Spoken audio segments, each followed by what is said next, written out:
President Trump met with Vladimir Putin in Alaska on Friday. He's meeting with Zelensky and European leaders at the White House today. The Ukraine war, which has been going on for 11 years, maybe you've forgotten, it's been going on forever, it might finally end in a peace deal. Except that the aforementioned Alaska summit raised more questions than answers. President Trump warmly embraced Putin on the tarmac, but then the summit did not end in the ceasefire that Trump went in demanding. And the summit ended abruptly. Everyone actually left before lunch. But before they all left, the two leaders held a press conference in which they sounded as upbeat as they could be. Putin and Trump once again praised each other, and Putin claimed that they'd reached an agreement before Trump said that they didn't. And now everyone is confused. But the fact that everyone's confused should not be confusing, as it apparently is to the entire media and the political class. Because everyone's scratching their heads. What did the summit mean? Why? What is that? What happened? I don't even know what to think about it. If you've paid any attention at all to the president over the past decade, you will notice that, unlike most politicians, confusion is precisely the context in which Trump loves to negotiate. I'm Michael Knowles. This is the Michael Knowles Show.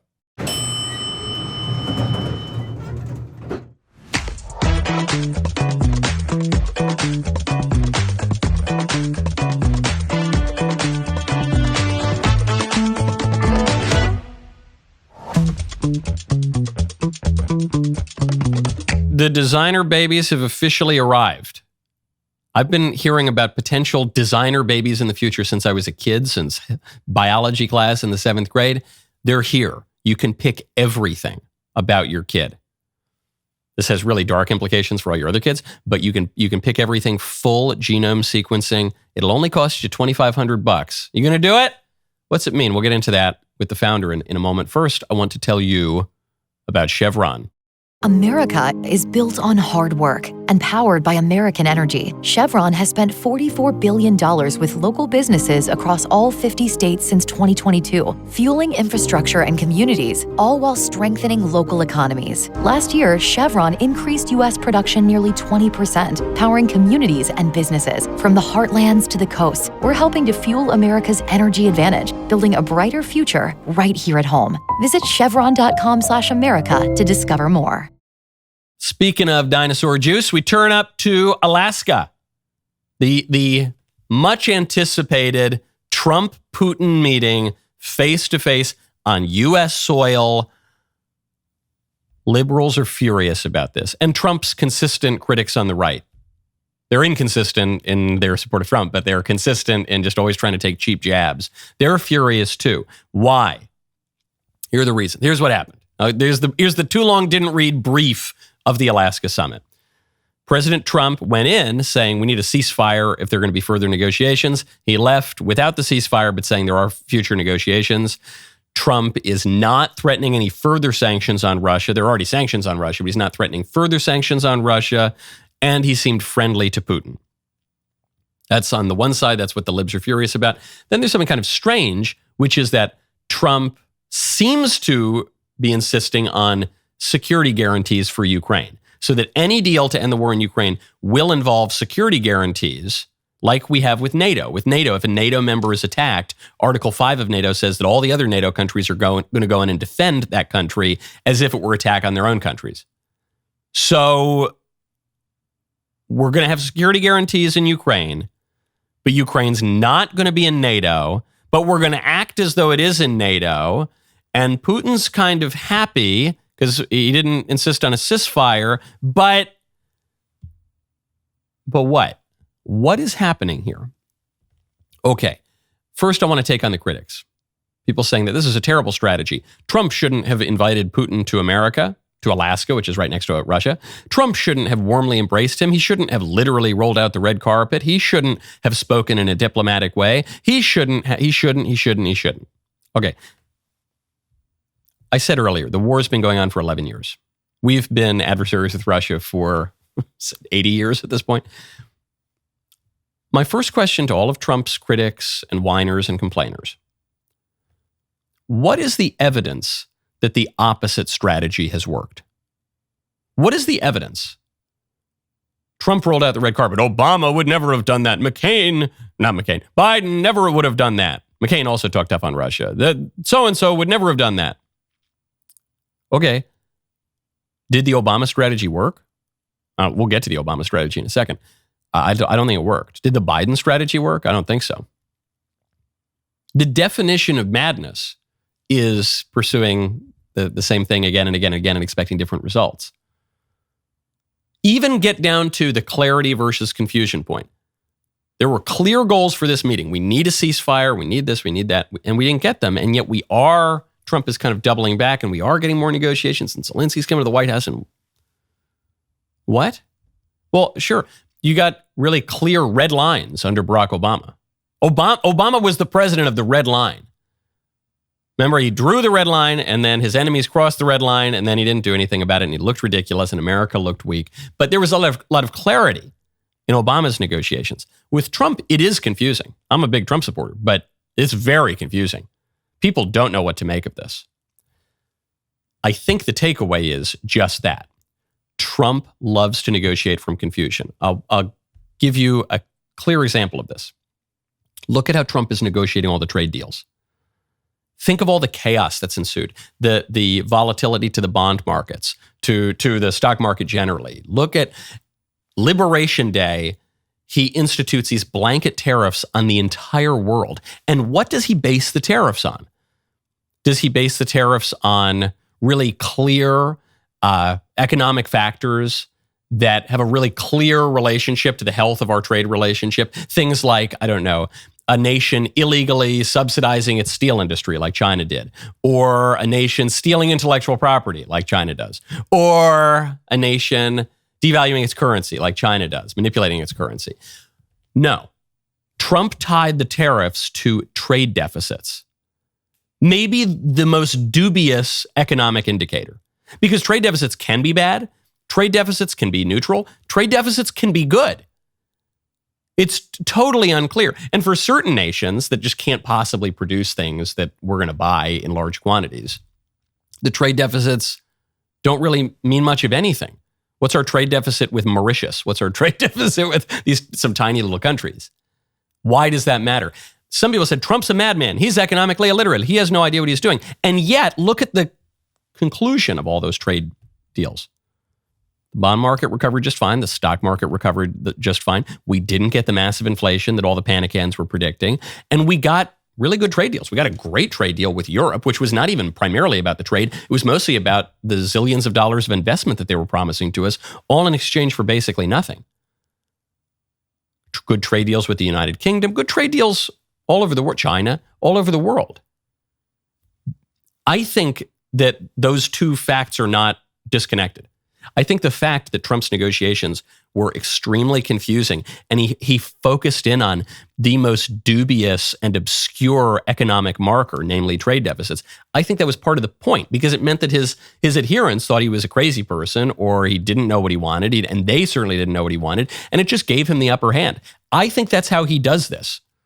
And you can say, well, I disagree with that strategy. I don't like that strategy, but it's clearly his strategy. He loves negotiating from confusion. And so if he makes a bunch of demands and dangles out a bunch of promises, some of which conflict, and he's talking to Putin in one way, and he's talking to Zelensky in the other way, and he's talking to Europe in another way, and then he just brings them all together. I think Trump's idea is, if I win them all over to my side, then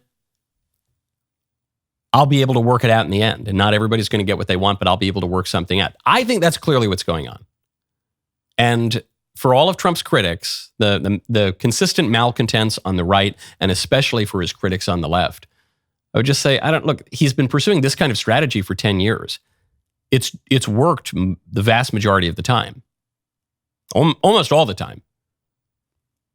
What's your evidence that it's not going to work now? Is this another, the walls are closing in, the sky is falling, oh no, this is it. They've got him now, it's Mueller time. Give me a break. Now, they did hold this press. It was weird. I mean, they ended the thing early. They didn't go to lunch. They still held this press conference. There was a very, very telling moment at the press conference as to how things are going to go moving forward. We'll get to that in 1 second. First, I want to tell you about Leaf Filter. Go to leaffilter.com/Knowles. It's summer. You've been enjoying the sunshine. And then what? Your gutters are quietly filling with debris. This summer, you can relax knowing that your home is protected with Leaf Filter, America's #1 gutter protection company. You will avoid costly damage. You'll never have to clean your gutters again. Do you know how many times I've cleaned my gutters in my house? 0 times. And I realized, oh, yikes, this is not good, and this can lead to foundation problems, and this is really, really bad. I need a better solution. Now you can have a better solution. Right now, you can get a free inspection, free estimate, save up to 30% off your entire purchase at leaffilter.com/Knowles. An investment in Leaf Filter is an investment engineered to protect your whole home. You know that in summer, you get those heavy rainfalls that overwhelm the clogged gutters, then they lead to flooding and roof damage and the aforementioned foundation issues, and the DIY fixes aren't going to work, and you think they're cheaper up front, they're going to cost you more in the long term. Do not spend your summer and fall worrying about your gutters. Schedule your free inspection. Get up to 30% off your entire purchase at leaffilter.com/Knowles, K-N-W-L-E-S. That is leaffilter.com/Knowles. Free estimate, free inspection, 30% off at leaffilter.com/Knowles, K-N-W-L-E-S. See representative for warranty details. After the bizarre meeting, was an hour-and-a-half meeting. Everyone looked kind of confused and upset after the meeting, but here is the triumphant press conference between Putin and Trump. Today, when President Trump saying that if he was the president back then, there will be no war. And I'm quite sure that it would indeed be so. I can confirm that. I love this line here. This was kind of a throwaway line, but it was really significant. Putin says, look, Trump has claimed that had he been president, had Biden not been installed as president, we would never have invaded Ukraine. He goes, I can confirm that. The war would not have broken out had Trump remained president. Now, some people are going to say, well, Putin's just flattering Trump. He's just buttering him up because he's got him just where he wants him, and he's getting all these concessions from Trump, and this is it. Trump is so gullible to believe all this stuff. That is not flattery. What Putin just did to Trump is not flattery. I once had a very insightful diplomat explain to me the difference between flattery and diplomacy. Flattery is when you lie to someone to ingratiate yourself to that person and to butter them up. Diplomacy is when you say true things, but only the good, positive-sounding true things. But there's a big, big difference. Flattery is lies. Diplomacy is the truth, even if it's often a partial truth. What Putin just said is obviously true. What's the evidence? Putin invades a country on George Bush's watch, invades Georgia. Then he invades a country on Obama's watch. He invades Crimea. Then he stops invading countries on Trump's watch. Then Biden becomes president. He goes further into Ukraine. That's just what happened. So when Putin says, yeah, I wouldn't have done it had Trump remained president, there's good cause to believe that that's true. There is another apparent protocol breach here, which is that Putin spoke first at the press conference. Usually the American president would speak first on American soil at this, but Putin spoke first. Again, Trump's critics are going to say, he gave Putin just what he wanted. He gave him legitimacy on the national stage. He gave him deference. He gave him this. He gave him that. I say, what's your evidence that the opposite strategy has worked? Obama talked a real tough game on Russia, and Russia ran roughshod over Obama. George Bush talked a tough game on Russia. Initially, he was trying to do the Trumpy diplomatic strategy. Then he talked tougher on Russia. Russia ran roughshod over Bush. Russia ran roughshod. Joe Biden talked the toughest game on Russia. And Russia flicked their finger under their chin and they invaded a country under Biden. And Biden was impotent. So if you got one strategy, which is talk really tough and then look weak, then act in a weak way, and you got another strategy, which is talk nice, speak softly but carry a big stick, it seems to me the Trump strategy is at least worth a shot. The other ones have failed spectacularly. Obviously, the Trump strategy is worth a shot. It's just called a little bit of diplomacy, okay? I think Trump's earned some grace on that. Trump's enemies, they don't know what to make of it. They can't really criticize any particular aspect of the conference because it's just unclear even what happened. So what they've honed in on, did you see this headline? This is a headline from NPR. Government papers found in an Alaskan hotel reveal new details of the Trump-Putin summit. These idiots These idiot Trump administration people, they left documents from the summit printed in a hotel. Oh, what a security breach. What a bunch of nincompoops. Oh, this is an international incident, a geopolitical disaster. And okay, what were the documents? Let's see. What new details of the Trump-Putin summit were revealed? Well, we have the documents right here. I have them. They're screenshots, but I have them right there. They are. First one, it's a list of Russia participants and U.S. participants. And who's on the Russian list? The Minister of Defense, the Minister of Finance, and the representative for economic cooperation. Is that like a state secret? The Minister of Defense came to the peace summit. Is that like a big, wow, new details? What about the U.S. participants? This is my favorite one. U.S. participants.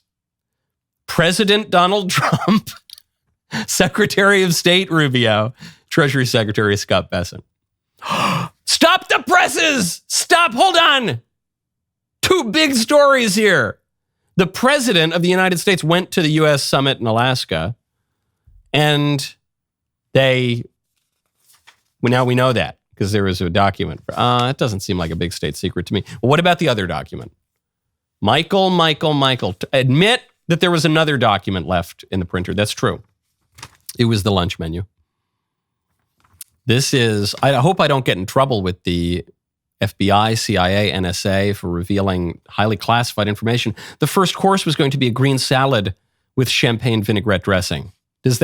We can blur this out in post-production. If that's going to imperil United States interests around the world, then we can blur out the fact that they were going to have sourdough bread with rosemary lemon butter, and then filet mignon with brandy peppercorn sauce. That's spicy. Or halibut. And for dessert, a creme brulee. Whoa, that's big stuff. Can we redact that menu, please? They got nothing. They have nothing. They have nothing really to attack in the summit. This, I think, in part, is also Trump's strategy. You just leave things a little bit up in the air. It's hard for your enemies, not just your enemies in Russia, to pin you down, but your enemies in the U.S. press. I don't know who poses a greater threat to U.S. interests. Before we move on from Russia, though, one last bit.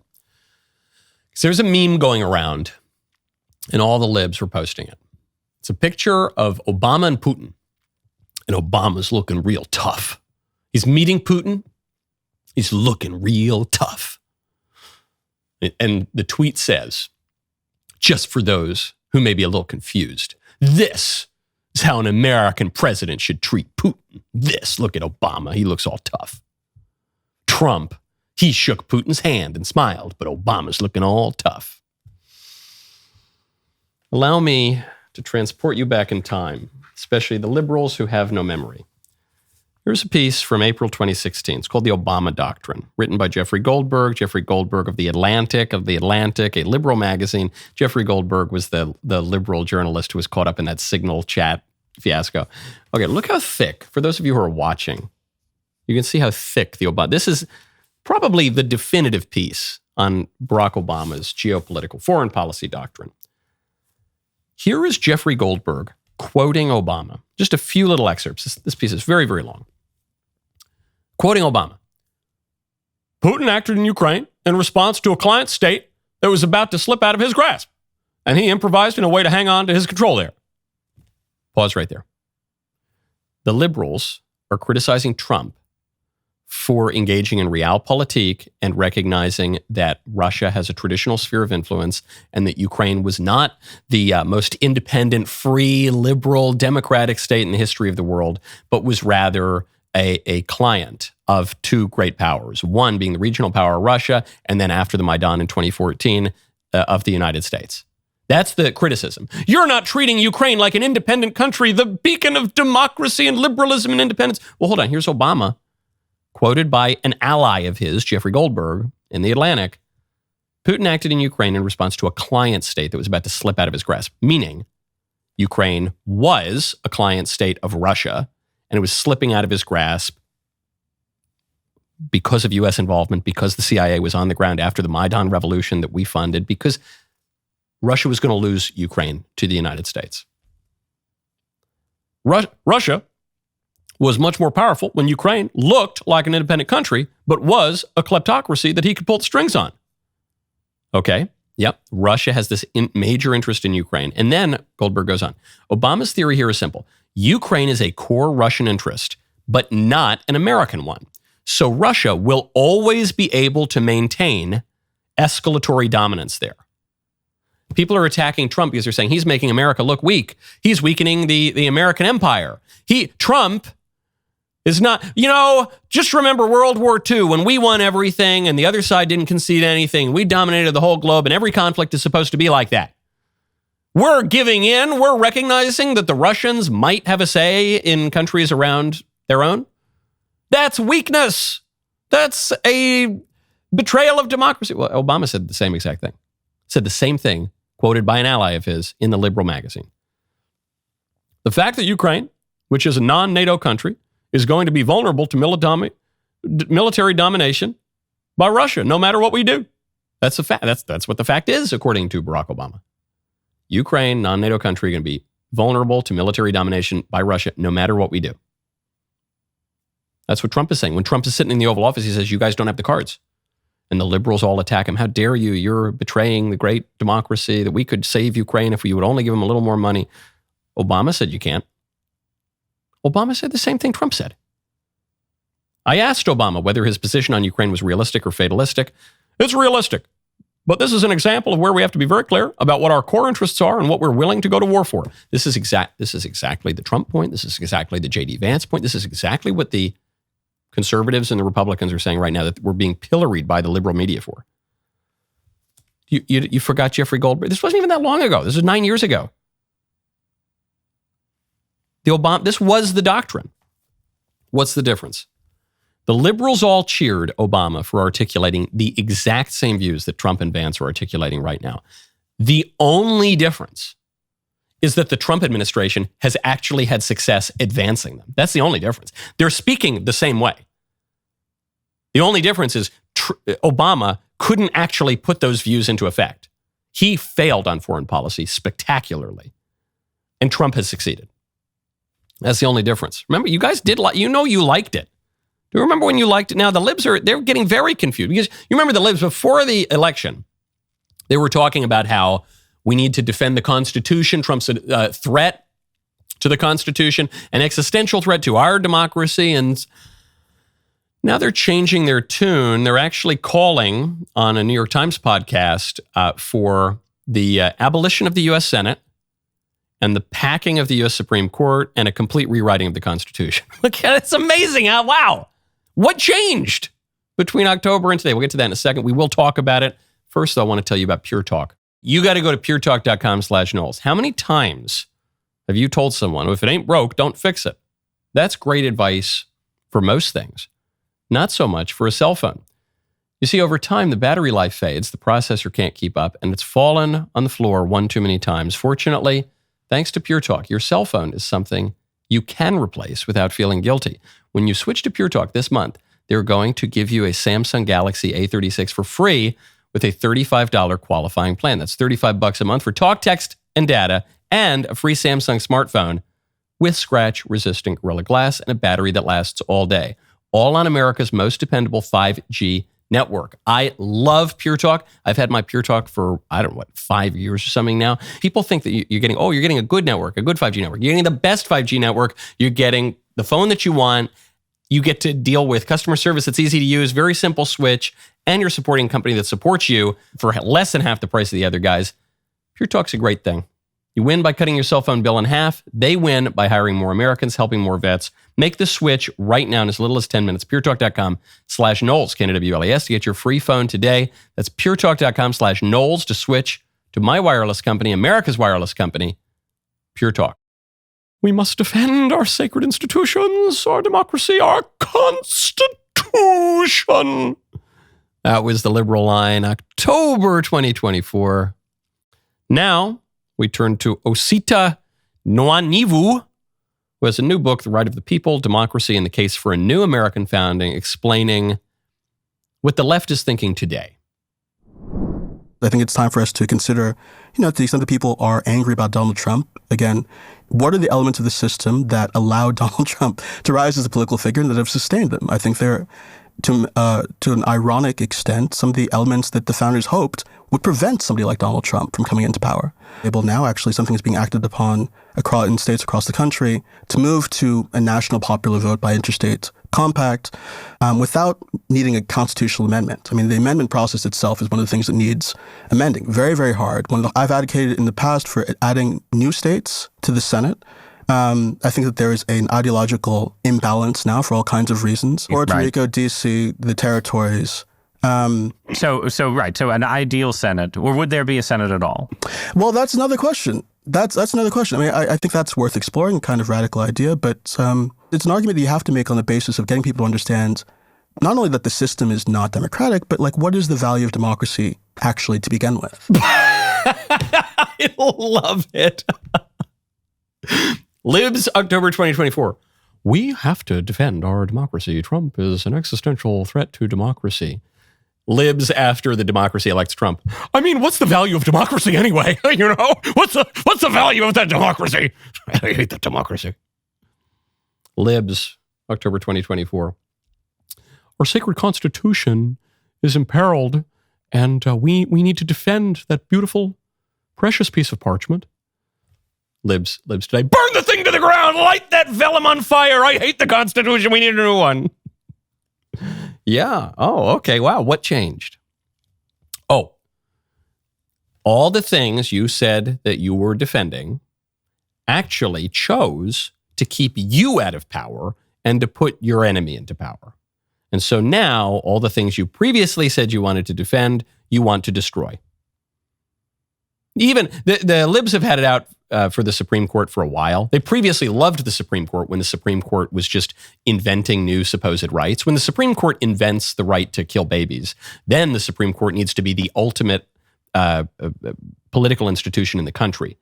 They need to dominate the legislature and the executive. It's all about the court. The court is the final say. When the court is redefining marriage based on thin air, then the court is the final word and the president and the legislature can go stuff it. But when the court starts to overrule Roe v. Wade, all of a sudden the court needs to be packed. When the court starts to question transgenderism or whatever, the court needs to be destroyed. So what about the legislature? The libs at least love the legislature, right? It's so democratic. It's the most democratic part of the government. We need direct election of senators. We need to empower the legislature. We want the House and the Congress, the Senate rather, to dominate the other two branches. Except when the Republicans control both houses. Now we need to abolish the Senate. We need to seriously think very hard. Oh, that's a radical idea. We need to think about abolishing the Senate. You might notice that the way that the left thinks about politics is purely from ends. The ends are we need power. We need power to do the things that we want to do. And they make procedural arguments about means, and they make procedural arguments about instruments and institutions, but they change on a dime. The libs' opinion of the Senate and the Supreme Court and the Electoral College and the Constitution and all of that will change on a dime based on whether or not those institutions give them power. That's all it's about. And look, there's something to be said for thinking about substantive goods in politics. But the arguments that the left is making right now are completely hypocritical, completely outside the scope of morality, tradition, jurisprudence, the law. It's purely a matter of power. That's it. And the most offensive part of it to me, because I've had the left's number on this for a long time, and some people are seeing it now too. The thing that's most offensive to me is guys like, what's his name? Osita Nwaniwu. The most offensive part is that he has the temerity to dress and make his voice sound so reasonable, when what he's saying is forget about reason. Forget about reason, forget about logic, forget about argumentation, forget about any guardrails that exist in any ordered political society. We're going to burn this to the ground to get power. But he also, but look, I did my tie. I did a 4-in-hand tie today, which looks a little bit casual. It's kind of prep. And look, I just think it's very important. If you've studied, if you've read all the books, if you are a reasonable person like me, you need to burn our whole government system to the ground because we lost a single election, and that's not acceptable. Pathetic. Very funny. I mean, what's the value of democracy? Now, also speaking of Ross Douthat's show, that was a clip from New York Times columnist Ross Douthat's show. And there's another clip going viral. Got to tell you, Ross Douthat's great. He's one of my favorite commentators, pundits. But he works for the New York Times, which is awful. New York Times, you got to give the devils their due. They did one smart thing, which is let this guy have a show. And they actually have adapted to the new media space pretty well. He's getting the clicks because he's bringing on voices from the left who are articulate and representative of broader left-wing thinking and extremely radical. He's showing them for what they are in their own words. And nowhere is this clearer than on designer babies. I've been hearing about someday we're going to have designer babies. You're going to be able to order your baby and pick all of the attributes. So he's going to be tall and good looking and really smart, really athletic and really this and really that. And you're going to be, but then what happens when you can't afford that? To have the designer baby through this woman's company, Orchid, costs $2,500 per embryo, not per baby that is born, but per embryo. And that's a big part of this too. What about the people who can't afford that? Now you're going to have the lower classes are going to have their like ugly, stupid babies. And the elite classes are going to have their beautiful, genius, chemically enhanced babies. And you're going to have a horrifying caste system based on money. I would talk about subverting democracy and human solidarity. So Douthat has the founder of this company, Orchid, Noor Siddiqui, on the show. And here's her pitch. What Orchid can do is it gives parents the power to protect their children before pregnancy begins. So what happens today in IVF centers is that, they're operating essentially almost blind, right? So this really, really critical decision about which embryo to transfer happens with extremely limited information. So what happens is that the embryo that looks best under the microscope kind of wins this morphology beauty contest, is often the one that's selected. Other times, there's a very limited genetic test that's offered that looks at a tiny fraction of genetic diseases that could affect a future baby. So Orchid completely changes that. We're the first company in the world that allows parents to actually sequence the entire genome of an embryo, so sequence 99% of the bases in an embryo's genome, which allows parents to detect risks for some of the most serious conditions, so heart defects, birth defects, pediatric cancers, developmental disorders, things that are massively change the trajectory of a child's life. The vast majority of these diseases don't have cures. So what's really exciting about this possibility is that now parents have this ability to protect their children from an entire category of disease that previously we had to just hope for the best and wish that our children wouldn't be affected by them. Sounds great, right? You see that phrase, she keeps coming back to protect our children. It allows parents to protect their children before they're born. We're offering protection for children. How? By creating a bunch of people, creating a bunch of embryos in a laboratory, and then slicing off little parts of them and checking their genome. And then if there's any imperfection, Orchid doesn't actually do this directly, but Orchid makes the recommendation that is then carried out by other companies. They'll kill them. If there's any imperfection, he's going to have a limp. His IQ is only going to be 97. He's going to be a little short. He's going to be a little fat. There's something that's a little wrong with him. Kill him. You're going to go kill him. We're just giving you the information, and you're going to decide to go kill those children so that you can have the perfect baby who doesn't have any problems. And who knows? What if the baby accidentally comes out and his hair's brown instead of blonde? Do they get a refund? Do they get a partial refund? Because what does this cost? This costs $2,500 per embryo to then decide, like your Caesar in the Colosseum, thumbs up, thumbs down. Do we kill the baby? Do we let the baby live? It costs $2,500 and your kids and maybe your soul. What is this? I'll tell you exactly what this is. And it's really ironic. This is the thing that the libs were just criticizing 8 days ago. This is eugenics. This is one of the most horrifying forms of eugenics I've ever heard.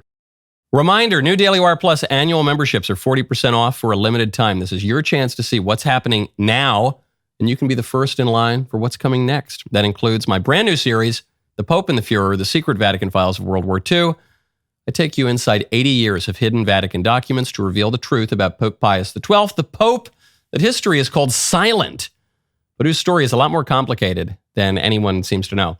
This fall, Isabel Brown joins DailyWire Plus with The Isabel Brown Show, telling the truth, asking the biggest questions, and showing people the difference between what's real and what's fake. Get breaking news, live, ad-free daily shows, investigative journalism, and exclusive entertainment with your new DailyWire Plus membership. 40% off for a limited time at dailywireplus.com.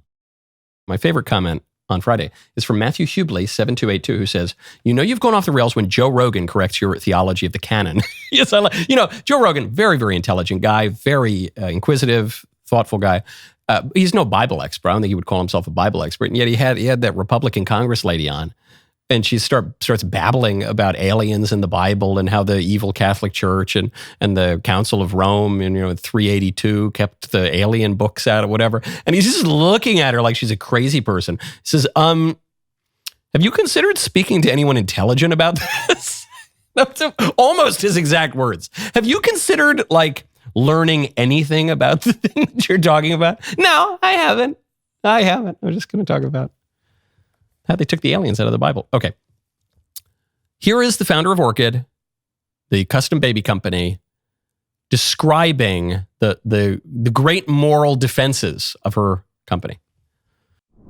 IVF is also met with a massive amount of pitchforks and concern. 12 million people wouldn't exist today if IVF wasn't invented. So I think people discount future people too much, right? Like those 12 million people that wouldn't exist. And then at the time, people were so against the idea of IVF. So I think people, when thinking about this technology, really need to consider future people, right?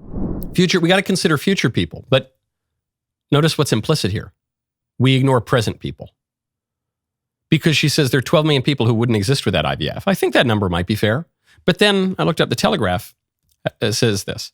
Official statistics show that almost half of embryos used to help a woman conceive through in vitro fertilization were thrown away during or after the process.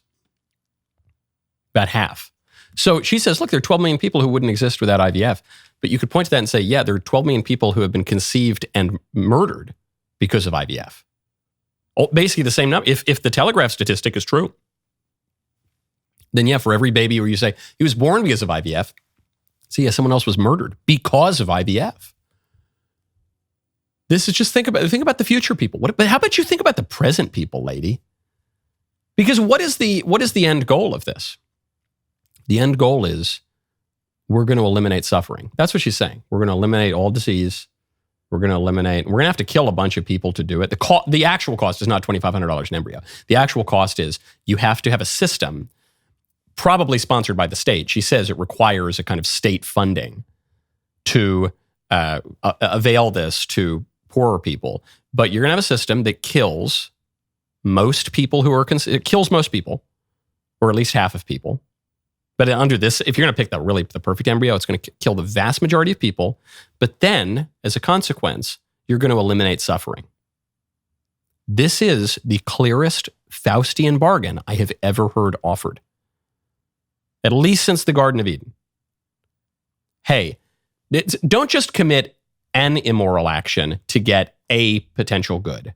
Commit basically the most immoral action you can possibly conceive of, namely killing most babies who are conceived, parents killing most babies of their own babies that are conceived, in order to eliminate suffering. Go back to the Garden of Eden? Give me a break. And in the process, you divorce sex from procreation. And she talks about this explicitly. She says, look, sex is for fun. Orchid is for procreation. Orchid's for babies. Sex is for fun, but this science is for babies.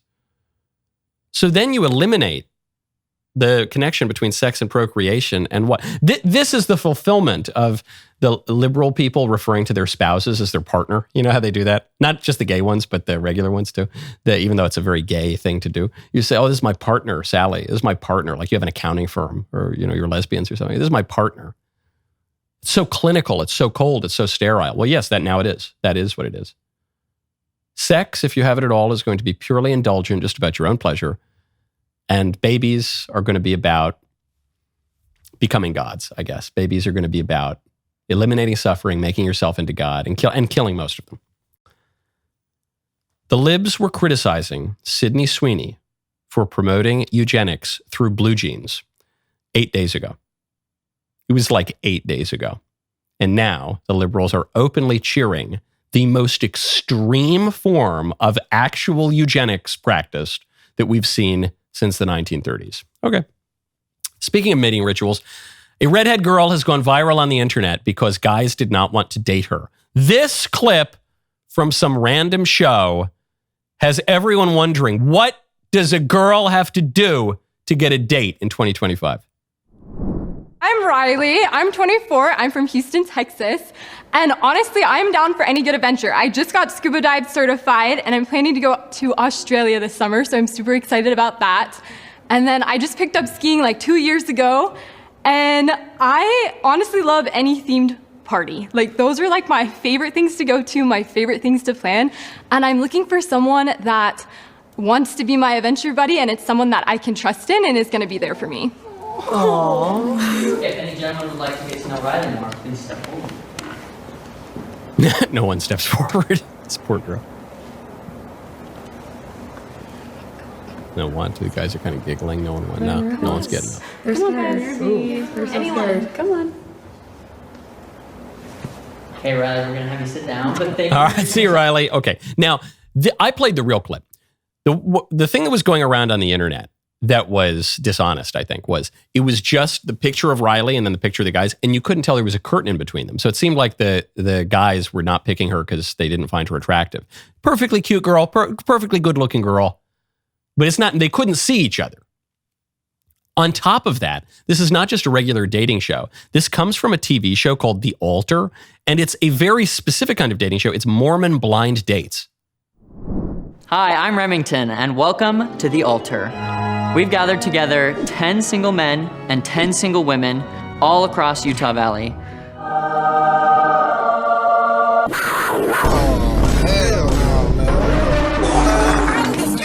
They'll be coupling up and going on a journey of love, starting from love at first sight and ending at the altar. We'll be eliminating couples over 3 rounds until we have 1 couple left who will win our date. Now, this is important context because it tells you why poor Riley didn't get a date. There are structural issues here. Okay, the first one is, it's called the secretary problem. It's this problem of optimal stopping, which is like a math problem or probability problem, which is you have 10 girls. Only 7 of them you're going to match up with. You think there's going to be a better one coming up next. So that's just built into any kind of selection process like this. On top of that, she was the first one to go, so also likely that she would be picked over. On top of that, there are some lessons for men and women and Riley to learn from this. Why? Beyond all the structural issues, the Mormon thing, look, these people might get married. There's all sort of built-in structural specific issues. But beyond that, why? I think part of it is she was the first one up. And guys, they don't want the girl to be too eager. If the girl is too eager, it signals to guys that other men aren't pursuing her. And so you don't have the social proof that she's desirable. And that's the first red flag. Why? She's too, women are to be pursued. So that was her first mistake. The second mistake is speaking about what she wants from a relationship in really friendly terms. I actually am, in a moment of candor. I hate the phrase, I married my best friend, but in a moment of candor, I'll admit, sweet little Lisa and I are we're buds too. I'll also chase her around the house, but there is an actual friendship within a good marriage, and so that you want the friendship thing. But I have buddies. I don't need a wife so I can go smoking cigars or out drinking or skiing or scuba diving or whatever. I need a wife to be a wife. I want a girlfriend to be a girlfriend. And so the way she's talking about it, you want her to get up there and say, there's somebody that I'm longing to see, someone to watch over me. That's what you want to hear from a woman. I want to bring this to the table. I want to do this for a guy, and I want the guy to do this for me, and I want there to be complementarity there, not indiscernibility. That's the second thing. 2, it's all just these adventures, these experiences. It's not, okay, scuba diving's fun. Going on vacations, but it's kind of like getting up there and she says, I just really want somebody to go on vacation with. Well, that's not what I care about in a wife or in a girlfriend. I want the day-to-day. What does Tuesday look like? That's what matters a lot more. What are we building? What are we actually doing? So I think those were Riley's mistakes. Seems like a very sweet girl, very cute. I'm sure she'll find a guy anytime soon. But for the women trying to draw some gender lessons, that's a good lesson to learn. Okay. Before we go, there's a story I have to get to. This is a much, much sadder story than the altar show. It's gone viral because an illegal alien driving some kind of Mack truck made an illegal U-turn and killed 3 people in Florida. And it's not just any kind of illegal alien. We think of an illegal alien being from Venezuela or something. This is an illegal alien, seems like from the subcontinent, Harjinder Singh. So already it's calling to mind, the illegal alien problem is not just that we got to plug up the Rio Grande. It's the entire globe is committing illegal immigration against us. He entered the country illegally, reportedly, according to officials, in 2018. So somewhat recently. He obtained a commercial driver's license in California. He's been charged with 3 counts of vehicular homicide. Now, some people would say, well, 2018, Trump was president. Yeah, Trump was president. Trump was president. He tried to close the border. He very effectively did stop illegal immigration, but there were all those roadblocks being put up by the courts, being put up by the liberal legislators, all the Democrat congressmen going and crying and trying to gum up the works. So I think it's completely disingenuous to say, well, if an illegal entered when a Republican was president, it's on the Republican. No, the Republicans have been trying to close this border with great determination, doing everything they can. It's the Democrats who have stopped it, explicitly tried to stop it. So the Democrats own illegal immigration. And then when Democrats are officially in power, they welcome them with open arms. They say, cross the border, come on down. Not only did he enter the country illegally, he got a commercial driver's license in California. How's that? Because the liberals insist on giving out regular driver's licenses. And I don't know how he got a commercial driver's license. The victims are confirmed to be a 37-year-old woman from Pompano Beach, a 30-year-old man from Florida City, and a 54-year-old man from Miami. The big takeaway on this, the open borders crowd and the Beltway crowd and the policy wonk crowd, they're going to say, well, look, it's a very sad incident, but just look at the statistics. Statistically, illegal aliens don't commit much more crime than the native population. That's a little dubious and we can debate. But statistically, they're not more likely to get into car accident. I don't know, whatever they're going to say. Statistically. But it's simply a fact. If the Democrats had not cynically undermined our laws, passed by the representatives of the people that every sensible nation has had for all of history, if the Democrats had not done that, this guy would not be in the country, and 3 real people would be alive today. And 3 real families would not be grieving and have had their lives forever changed, and in some cases maybe ruined. And we don't know the identities other than a few details over the victims. Did they have kids? Then a bunch of kids would have their parents. Real kids, real people who are our fellow citizens. That all these people had parents, and those parents would have their sons and daughters. Real people. Had real Democrats who are in office and who have been in office not been so selfish and exploitative and cynical, 3 real people and countless others downstream, kids and siblings and parents, and would be around today and have their family members today. That's what illegal immigration is. That's what it is. There's a guy down the street. There was a guy down the street. He had a chicken shop. He was a really nice guy. He had a chicken shop. Been working on it for like 10 years. They were just dismantling the shop the other day. Why? Because a year and a half ago, and ran him over in his own parking lot. Killed him in his own parking lot. If particular Democrats had not pushed this, that guy wouldn't be in the country. That guy would be alive. That chicken shop would be around. That family would be doing. But that's illegal immigration. That's what illegal immigration looks like. And no amount of whitewashing and soft soap is going to get the blood off people's hands. That is really what it looks like. And any statistical argument, which is probably dubious anyway, is really just around to obfuscate the particular victims of that. These people, These Democrats should be given no quarter for what they've done. Okay, on that happy note, no member block today. We got to move on, but all will be revealed in time. I'll see you tomorrow. I'm Michael Knowles. It's the Michael Knowles Show.